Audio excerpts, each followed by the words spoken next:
Hello, and welcome to TaskHuman Talks. I'm your host and wellness professional on TaskHuman, Jamie Carroll. And today we've got David Taylor III. He is one of our financial advisors. Welcome, David. Thank you so much for joining me today. Thanks for having me. Yeah, absolutely. So, you've been a financial advisor for a few years now, and you're studying to become a retirement income certified professional. What is this? How are So you helping people? that's a good question. And so that designation specifically centers around getting the most income out of all of your assets.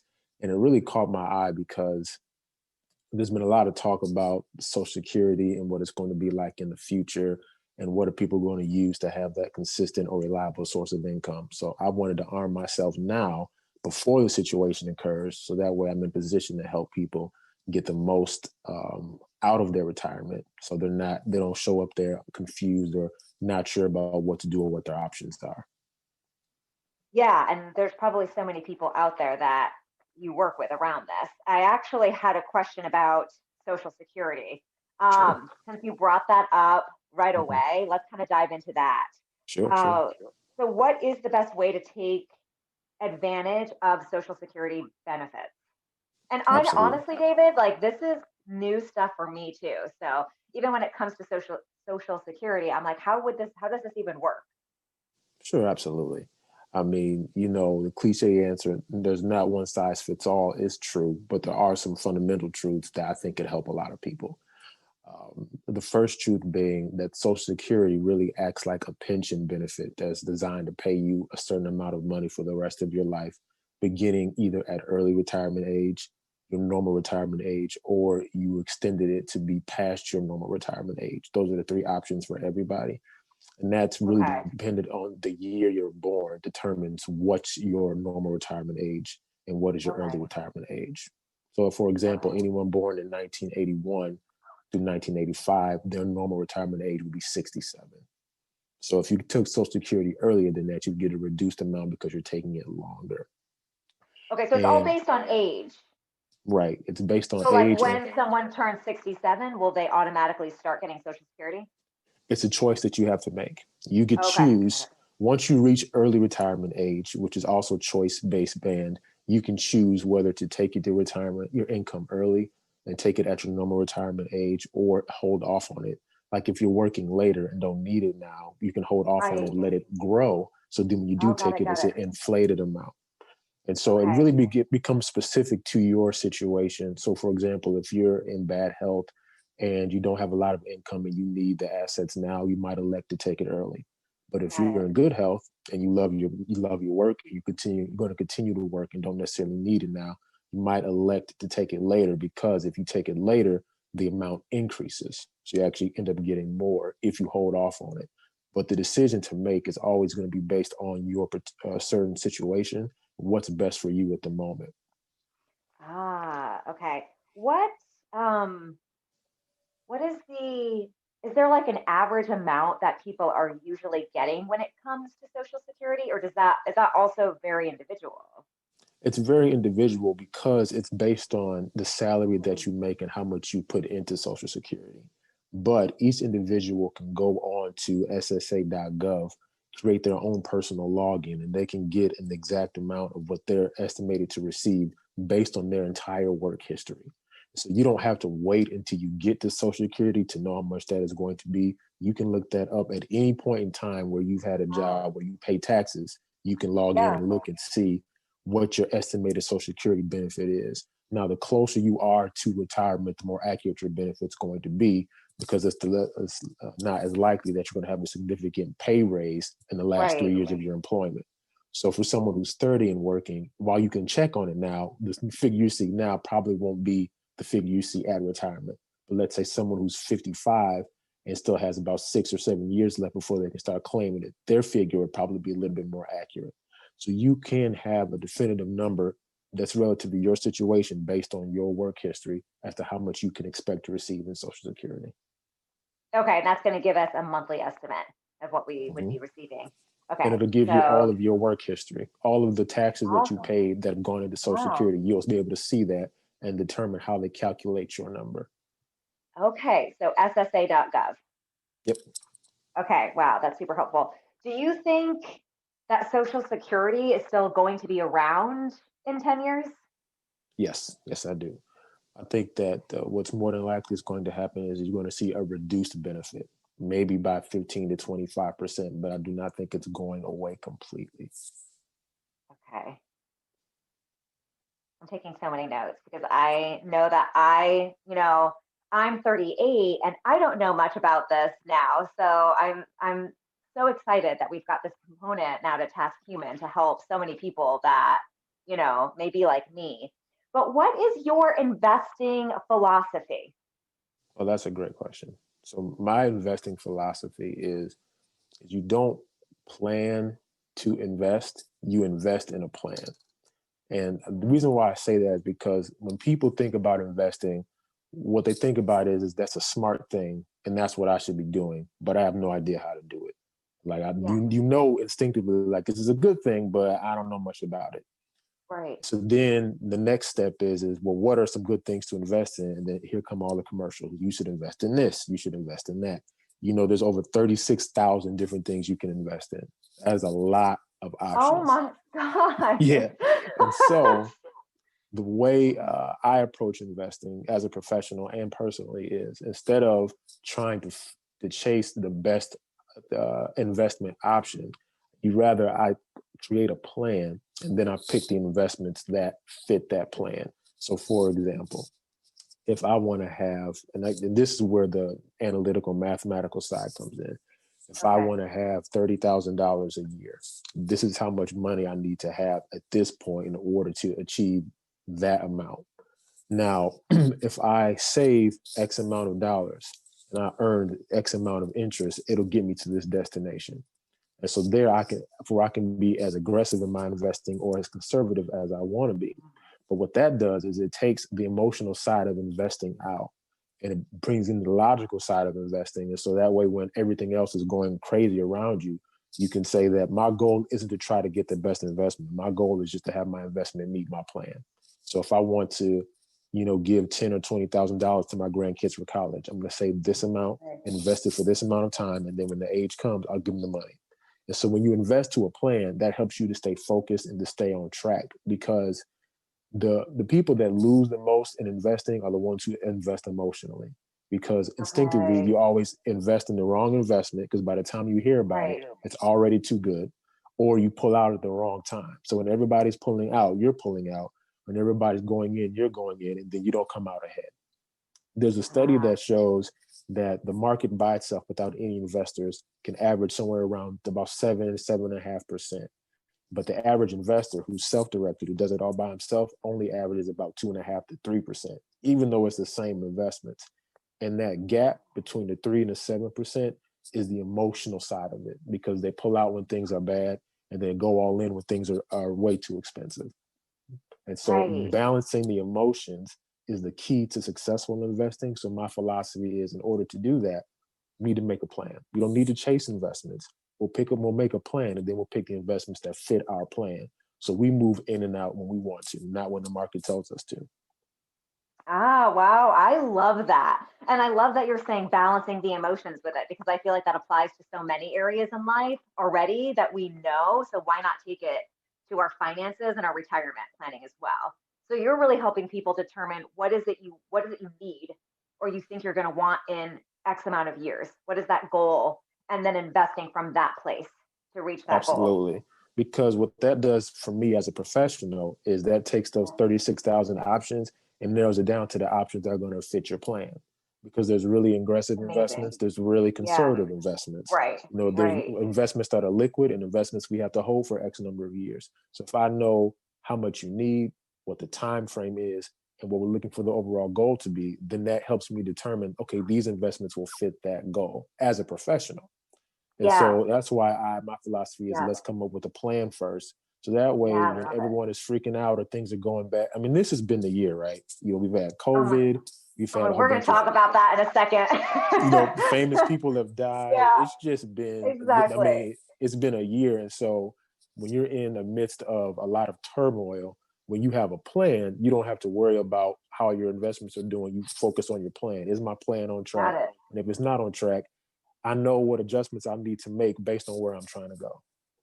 Absolutely. So speaking of things being wild and crazy, we are going through COVID right now still, right? There's a lot of unknowns in the world, so to speak. Um, where are we now when it comes to retirement planning? Like, how is has COVID like messed things up? Should we be scared about our accounts and such? So, no, you shouldn't be scared, but I'll say this with the caveat. If you follow the philosophy that we just outlined, then Yeah, you have nothing to worry about. If you're an investor who's just trying to catch the big wave, then you might have a little bit of a reason for concern because in um, in financial planning, which is very very complex, I won't get into every yeah, detail, but there's about four pillars, and within those four pillars, there's about 4 to 5 different aspects. So it's about 16 to 20 different things a financial plan actually touches. It is comprehensive, and so if you have a financial plan, COVID doesn't really affect it as much because your plan is solid. The people that have been hit the most are the ones who lost their jobs. But right. within the financial planning space, one of the foundations, one of the first thing you always do is you have a cash flow statement. And that is really understanding exactly how much you have coming in and how much you have going out. And then of the money that's going out, you have it categorized as to what's necessary, what's convenient, and what's luxurious. And luxurious really is if something leaves your life, you don't see it one way or the other because it's just nice, but it doesn't really affect your state. Convenience is something that if you don't have it, you won't necessarily lose your life, but it makes life extremely difficult, like having a car. If you don't have a Right. car, it's not the end of the world, but it makes it much more difficult to shop, Yeah. to go to work, and do all these things. The necessity, of course, is just what it sounds like, something you need to live. Like you need water, you need food, you need heat. Like you can't live without those. And so, Yeah. with that being the foundation, and the reason that is the foundation is because if something like COVID hits and then all of a sudden your income gets funny, whether I Right. know people who've lost their job, I know people who have taken a 15 to 25% pay cut. Yep. When your income changes, the reason you want to have a cash flow statement readily available at all times is so that you can make adjustments quickly. Because as we know, even though COVID came, bills didn't stop coming. They're still coming. Right. And a lot of places like NICOR and ComEd and a lot of mortgage people have extended grace and not, charge late fees, which I'm really thankful for. But you still have to have in your mind how much cash do I have and how much has that been affected. So then once I know how my cash flow has changed, now I can make adjustments to my plan based on what my new cash flow situation is looking like. And that's just the very first facet. There's actually other facets connected to that will play a part in COVID. But just to give you an idea, if you truly invest with a plan when emergencies happen, because that's what the planning is for. Investing, people think that it's about making the most money, but actually it's about Right. protecting what you have. You know, Right. you can make so much, but if you have a year like 2008 and you're not protected, it'll be harder to recover from that because like if you have $100,000 and 2008 came and you lost 50%, now you're down to 50,000. In 2009 came, we were back up 50%, but 50% of 50,000 is only 25. So you've actually only got back up to 75,000. You'd actually need 100% return to break even with the Wow. 50% loss.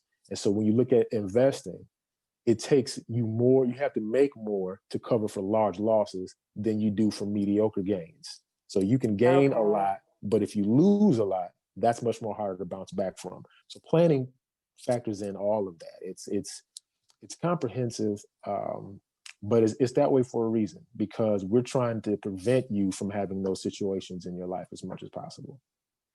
Absolutely. So anyone that's in that position now that's lost a job or lost some amount of income, the best thing they can do is look at their cash flow statement.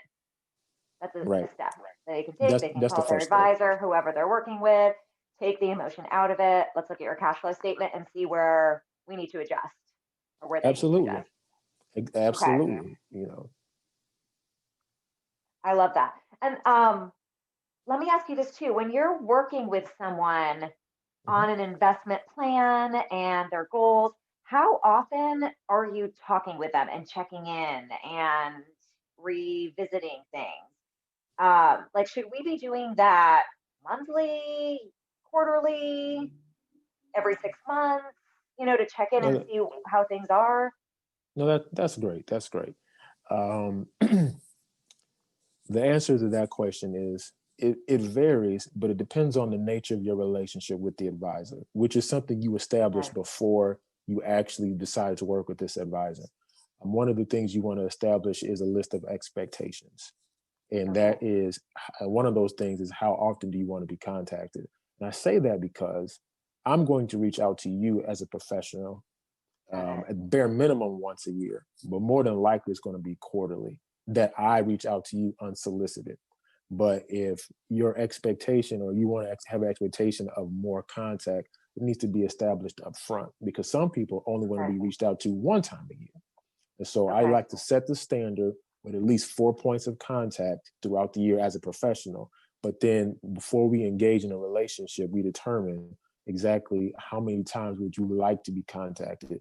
And that's considering things are relatively normal. In events like a COVID, for example, I would contact all my clients. Like when Right. stuff like this happens, then it's time to reach out. Even if Yeah. everything is okay, just that Okay. one of the things that COVID has done is it's really disconnected people literally. Right. And so Yeah. just the connection with people, just to hear somebody else's voice can do wonders psychologically for them and help them settle them in their finances even if nothing's actually wrong. It's just it's Right. like the old Yeah. adage, I love you, but if I never say it, and so Yeah. it's still nice to hear even though it's still true. Exactly. So yeah, but that is something that you really set the expectations with your advisor before you pick one, which Okay. I'd strongly recommend listing your expectations as well. Because when you go to pick a financial advisor, you're really interviewing them to see if you have a connection with them and you can entrust them with your finances. So you want to set some rules of engagement, and so you're not.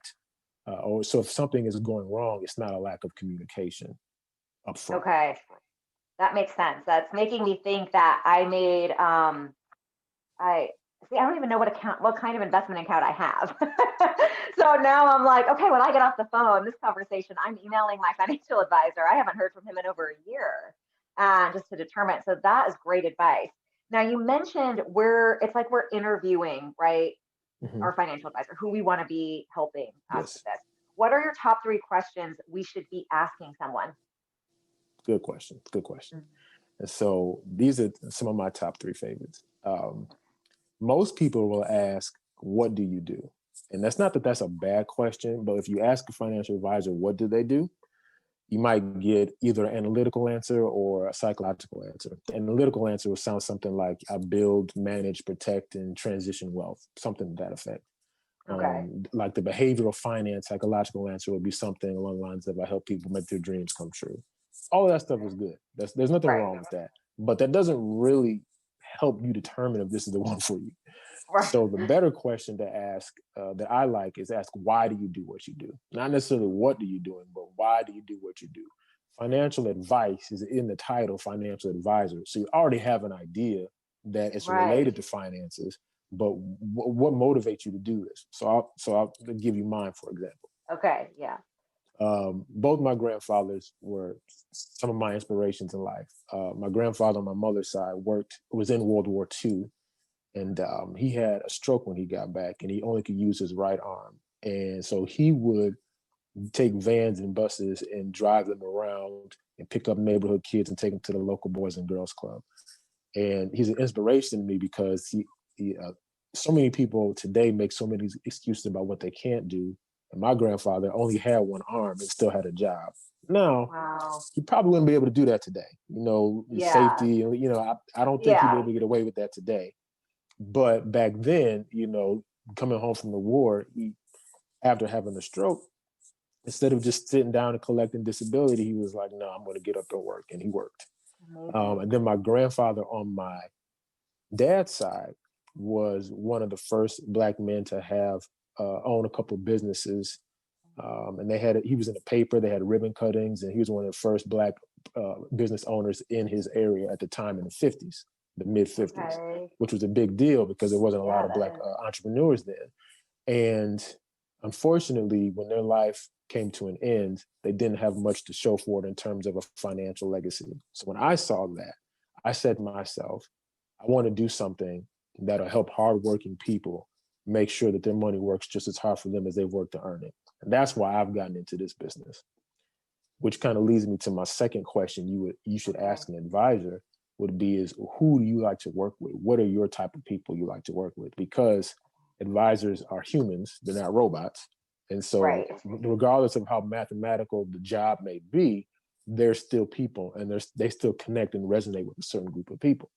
And Okay. so again, for me, the type of people I like to work with are people who work hard, like my grandfathers, who are Yeah. disciplined, very much also like my grandfathers, and who are coachable. One of the things that I Yeah. found is that um, you have to be willing to take the coaching and the advice in order to really see the best results. And it's a saying that in our industry, people who are really good at business also assume they're also good at financial planning and vice versa. Yeah. But being a financial advisor is not the same as being in business. So you may be really good in one area, but financial planning is a whole other area. And so I like to work with people who are coachable. So Mm-hmm. that way they can actually, move forward and we can see tangible progress. Right. And so that's my second question is who do you like to Okay. work with? Because if they give you that answer and that doesn't fit your profile, then it might not be Right. the best of relationship moving forward. Absolutely. And then the third question I would ask, it would be about cost. And in this, just to see what they would say. A lot of Okay. people, there's a really big push to go to the lowest cost possible in the financial industry right now. Like people are, no cost mutual funds and no cost this and come over here. And what you're finding is that when you see your places like your Edward Jones and Wells Fargo and all of those different places, the investments themselves are still the same. Like Apple investment is the same Apple here as it is down the street. What you're paying for is the service. You're not paying Okay. for the actual, I mean, the investments do have fees, all investments do, but what you're paying for is the service. And cost is only an issue when the absence is, or the value is absent. So if there is no value, then cost becomes an issue. But if the value far outweighs the cost, then it's worth it to any consumer. And so what type of service, what is the cost? And then that leads me into what are your expectations of service? And that's where you list out, this is how often I expect to be contacted. Okay. And as well as your advisor give you their expectations, which is, if I request information, are you willing to give me information? This is how I run my practice. This is what I do. Then they get into their philosophy. Like you asked me, how do I manage Right. finances? What do I see? And that way, what you're trying to do is build a connection to see if this will be a good fit for you. Okay. I'm writing this down. Okay. Awesome. All right. So, why do you do what you do? Who do you like to work with? And asking about cost. Right. Is that right on the last part? Okay. Absolutely. Asking about cost, which leads into Expectations. expectations. Right. Yes. Because the cost Awesome. needs to be justified by the value. So you're pretty much, you're going to ask them about their value. What value do they bring? But you're kind of backdooring your way into it. You ask them about their Yeah. cost. And if they can answer that straight confidently, then you can ask them what type of service do you provide for this cost? You see what I mean? You kind of ease your way into it and Yeah. just kind of gauge where they're at. Okay. Awesome. And so, what about this question for you? Like Oh, those about three? cost and expectations. Absolutely. Yeah. And so for me, my cost is about a 1% flat fee for everyone that I work with. It just makes it Okay. easy to remember. It's pretty level. And then the service expectations, that's when I begin to go into the comprehensive planning. But I Yeah. actually break down those 16 to 20 steps of what I'm actually looking to do. And then after I break that down, I let them know that you don't have to remember all 16 because I know it's a lot. So we're going to start Right. with the first three. And those three Okay. are a cash flow statement, building a strong emergency reserve, and then strategically picking where to invest the surplus if we have one. Those are usually three that most people, if you're starting from scratch, Okay. I don't know what to do. First, you need to know how much you have coming in, how much you have going out. Then you need a Yep. strong emergency fund for events like COVID and Right. anything else. Like COVID, we can put a name to it, but the reality is that Right. everyone has an event in their life, COVID adjacent, Exactly. to where you just didn't see it coming. So you have to Yes. have a strong Absolutely. emergency fund in place so you can successfully invest, because investing is a long-term strategy. It's not a short-term, let's get in and get out. That's day trading. And there's nothing Okay. wrong with that. But investing is a long-term strategy. So whenever you have something that's going to be long-term, you need to have short-term contingencies in place before you start the long-term project. So when hiccups come up, you can continue to move forward. Because with investing, if you start and stop and start and stop, you're not going to get anywhere. Yeah. And most people only stop because life happens. Tires Right. blow out, Yes. fridges go out, furnaces go out, kids Yeah. get sick, COVID, stuff happens. And so Yes. you want to have an emergency fund before you start seriously investing. So we start with the cash flow, build an Okay. emergency fund, and then we start strategizing on where we have a surplus of funds. Because the second foundational piece is you have to invest from a surplus. You can't have a negative cash flow statement where you're losing money by month, like putting it on credit cards, building up debt, and then say, but I want Yeah. to invest. It's not sustainable. You have to get to a Right. position to where I make more money than I'm paying on a monthly basis. And with this extra, then I'm going to invest. That is the philosophy for successful investing, which is why I like working with Okay. disciplined people, because that takes discipline. It doesn't take a lot Yeah. of skill per se to where only a few people can do it. It just takes discipline. Like if you're not I got disciplined, it. it's going to fail. But if you're disciplined, then you can see large success. But you got to follow these steps. And so I'll go into all of that when someone asks me Okay. about the cost. Right. Awesome. That kind of leads me to another question that I wanted to jam on. When should we start looking to invest and like build up a retirement account? Is that when we're making a surplus, or is it like never too soon to speak with a financial advisor just to see where we're at? Like, what's your Never, thoughts around that? never too soon. Okay. It's never too soon to have the conversation. Yeah. Because one of the things that you want your financial advisor to be is privy to the laws and the benefits that we have in America. And Mm-hmm. for example, with certain retirement accounts, the law states that all you have to have is taxable income. It does not state you have to be 18 years old. So if you have a child Okay. who's 12 or 13 or 14 and so on who works, even if it's only during the summer, and they get a Right. paycheck that they have taxes taken out of, then they can Yeah. invest in a retirement account. They don't have to be 18. And the Okay. longer you let your money sit and grow, the more you're going to have. And so, Right. therefore, it's never too soon to start investing.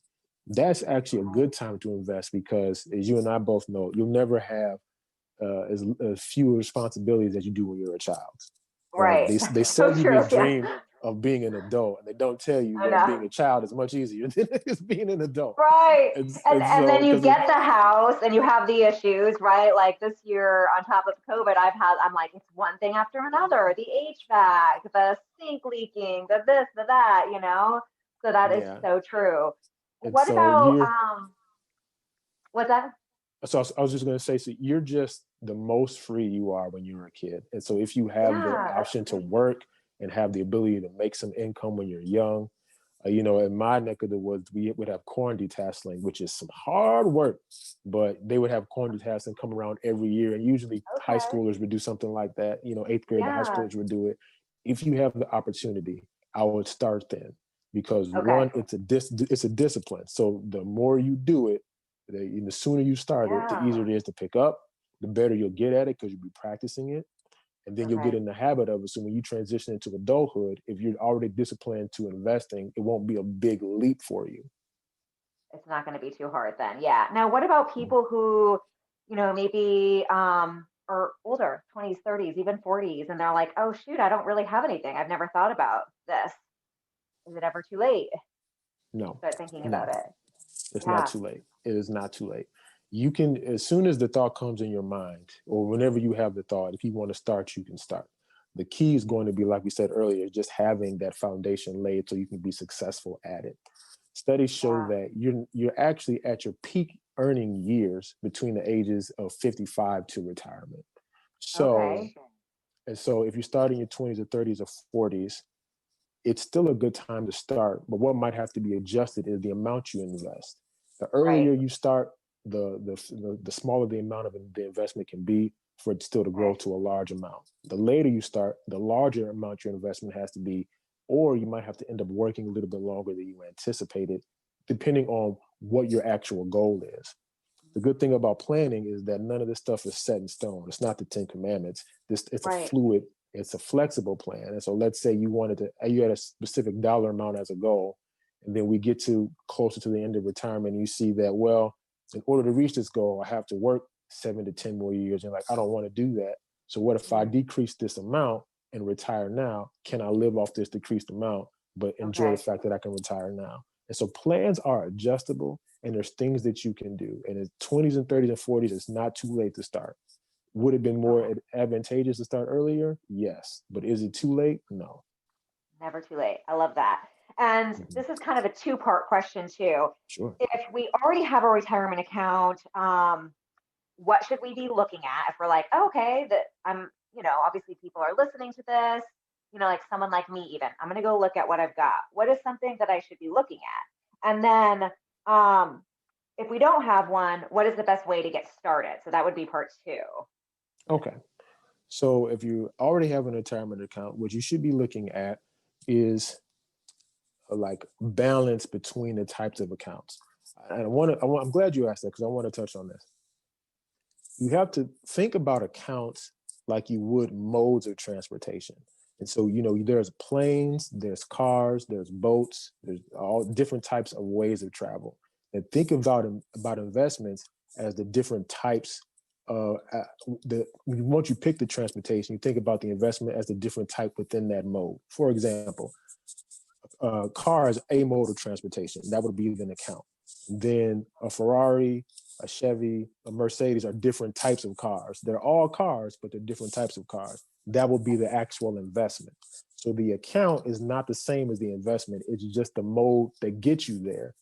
And you have different types of accounts, just like you have different modes of transportation. And within those different types of accounts, you have different investment options. And so when you're looking at the actual account, not the investments, but the accounts that you want to make sure that you have balance between the types of accounts that you have. Now, I mean, Okay. there are a lot of different types of accounts, but for the sake of simplicity, we'll say that there are standard brokerage accounts, and then there are retirement accounts. And then thirdly, there are your checking and your savings accounts. So those are Okay. the three main types of accounts. There are more, but those are the main ones that most people are referring to. So your Right. checking and savings, most people understand what that is. You put your money Yes, in, you pay your bills, so on and so forth. Your absolutely. brokerage account is an account that when you invest your money, there are no tax deferred, meaning you don't pay taxes now, you pay taxes later, and there are no tax exempt specialties within brokerage accounts. You pay your taxes as you go along. Okay. With retirement accounts, they have special tax privileges. One retirement account, you get a tax break now, and then you pay your Mhm. taxes later as you go to draw it out. That's your traditional IRA. And then you Okay. have a Roth retirement account, which you pay the taxes up front now, but as their money grows, when you go to take it out later, you take it out tax free. Okay. Okay. So, and then a third common type of retirement account is the 401k. And Mhm. there's actually different types: 401k, 403b, 457. But 401k is the word that rings out with most people. Yep. They're all very Yep. similar. And the Okay. 401k is the retirement account that you have at your employer, which kind of leads to your second question. The best way to start a retirement account is to first see if your place of employment offers one, because Okay. retirement accounts can only be funded, as we kind of talked about earlier with the children example. They only can be funded with money that you make that's taxable or earned income. Okay. So like you can't put Social Okay. Security in a retirement account. It's only earned income. So if you're Okay. working and you're earning an income, the place you want to first start is at your employer, because typically if they have a retirement account, whatever money you put in, they'll match a certain percentage. And the Right. match is basically free money. And so Okay. you're basically getting 100% return on your investment the moment the money hits the account, because they're matching you free money. And that Right. is by far and away the best retirement account option if you have it. If you don't Okay. have a 401k, at an employer, they don't offer that, then you can start your own IRA, which it stands for individual retirement arrangement. I know people think it's Okay. retirement account, but it actually is individual retirement arrangement. And you can open those up just about anywhere. You can open one up at your bank, you can open one up at a brokerage, you can go online. That'll be the second best option to start your own retirement account, assuming you're working and have earned income to put in there. Okay. Whew. I love it. So much information, so much great stuff. Okay. Awesome.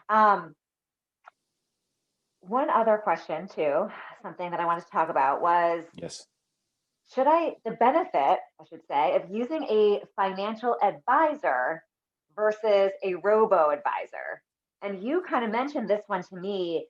And one of the things I thought was, what is a robo advisor? Is So what that would that's automated investing. So you don't okay? necessarily talk with the Talk with person. someone. Okay. You have like a system and an algorithm and a formula to choose your investments for you Okay. and let it play out. And Okay. so we'll talk about the benefits and we'll talk about the cons, so to speak, because there's always on both Okay. sides, or disadvantages, I should say. And so the benefit, let's start with the robo advisor, of going with robo advisors, is that their fees are extremely low. Their Okay. investment fees are low. And it's similar to online banks that offer high yields on savings accounts. When you Yep. don't have a brick and mortar building, you don't have to pay as many employees, your overhead is lower, so you can lower your fees and still make a profit. So Right. robo advisors tend to have the lowest types of fees. And so Okay. you're maximizing your growth on your investments because the fees are low. That's the benefit of a robo advisor. And then it's also, especially for, millennials and Gen Zers, they're much more tech friendly. You have apps, you can just download an app, click a few buttons, and then money's going to the account and you can invest it. And so it's very, user friendly in terms of technology and in terms of low fees. Some of the Okay. disadvantages of robo advisors is that you have people you can talk to, but it's very, very hard to get to someone by design, because Okay. they don't want you to talk to people. And so, Right. and when there's an emergency or unforeseen event, not only is it hard to reach somebody, but you don't have that advice as to what is the best way to handle the situation. What would be your recommendation on how I move? Because as I mentioned earlier, the 4 pillars of investing, the actual investments is only one particular pillar out of the 20. There's still about 20 other aspects of a solid financial plan that, unless you know the information personally, you won't have access to with the robo advisor. And so if you're looking to save like maybe $5 to $10 a month, and that's all you can do right now, then some situations the robo advisor might make sense. It's not a Right. significant amount of money that you have, and there isn't a lot of extensive planning you're going to do with $10 a month in your Right. mindset. So maybe a robo advisor may work. But Okay. if you want a more robust plan where you're actually going through things that is beyond just the actual investments, then talking to an advisor would make more sense. As well as if you want that connection, because it could just be me and my age, but when I'm dealing with something as serious as money or like my health, like I wouldn't want Yeah.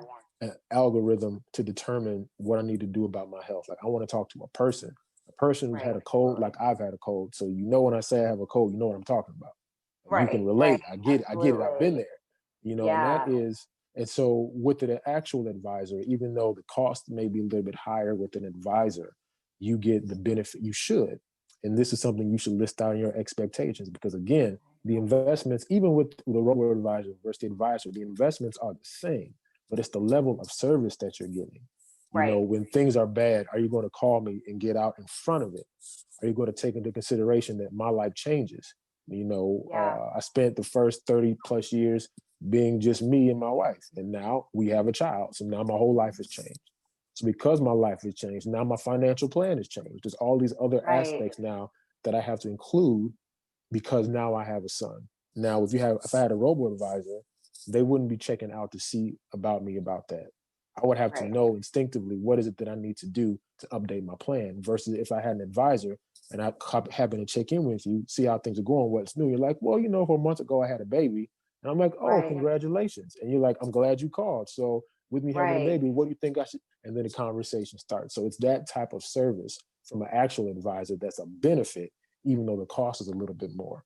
So it really depends on where you're at and your situation.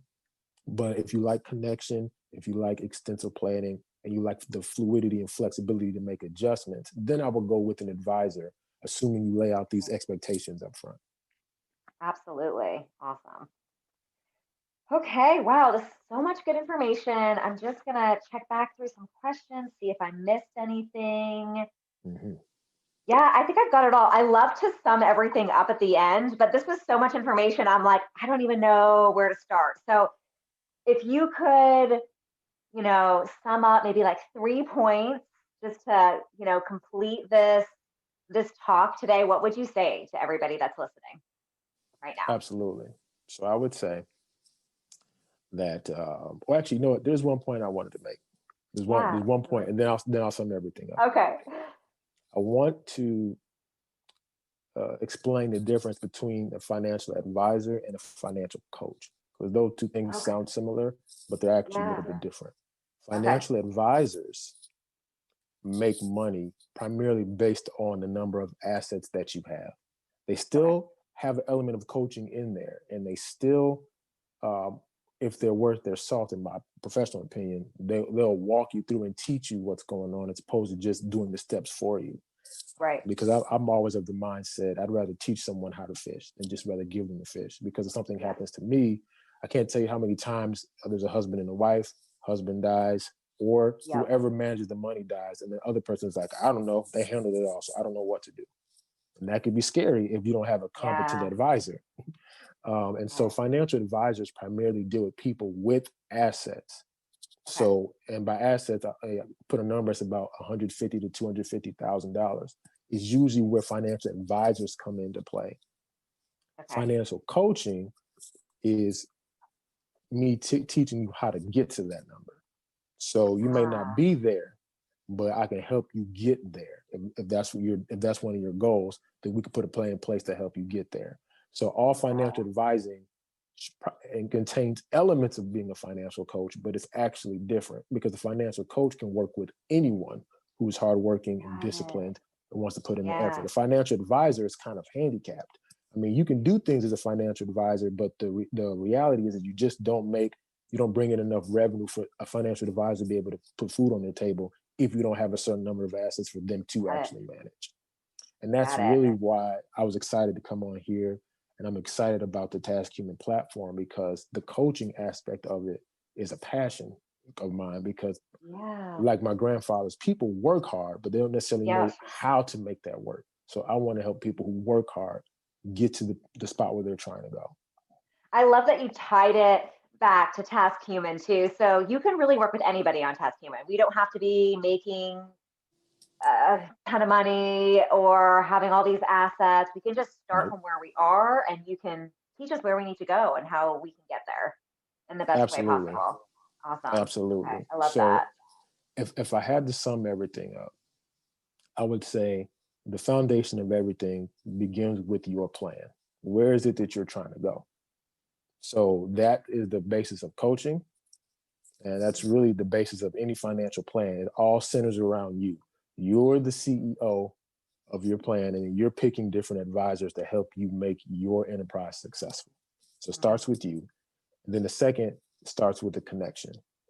When you're working with somebody, you have to connect with that person when you're dealing with such significant matters. This isn't like picking, what type of sandwich do I want? You don't need to Right. connect with the cashier. You just, here's the cash. Thank you for your service.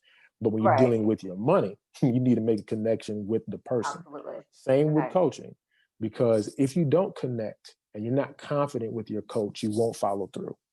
Like I can Yeah, say good things to you, it can resonate with you, but if there's no connection, you won't see the plan through fruition. And the goal of each coach, in my opinion, should have their clients be successful. I want you to be absolutely. successful. And if that success means it's with somebody else, then I want that for you because I ultimately want you to be successful. So you have your plan, you have your connection, and then you really have your follow through. The backbone of a successful financial plan isn't tips and tricks and isn't the hottest investment. It's just the steady, slow and steady wins the race. I mean, all the old stuff our grandparents and people before us used to tell us really is true. We may Yeah, have been more educated than they are, but they're yeah, definitely just as smart as we are, if not absolutely. more. Because all the stuff that they said, it just turns out to be true in life. You can Yeah. have a modest salary and have a disciplined financial plan and be really successful in your financial future. It doesn't take much. Oh, I love that.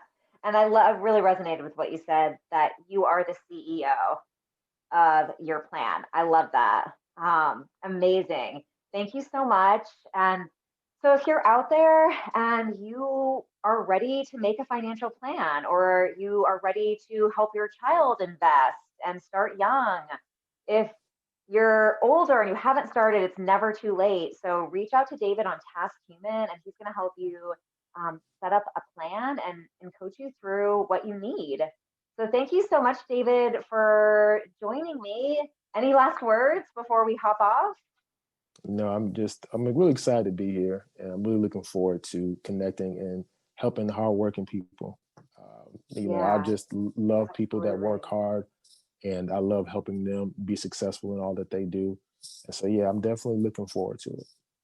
Okay, awesome. Well, thank you so much again. And I'll see you all next time for another episode of Task Human Talks.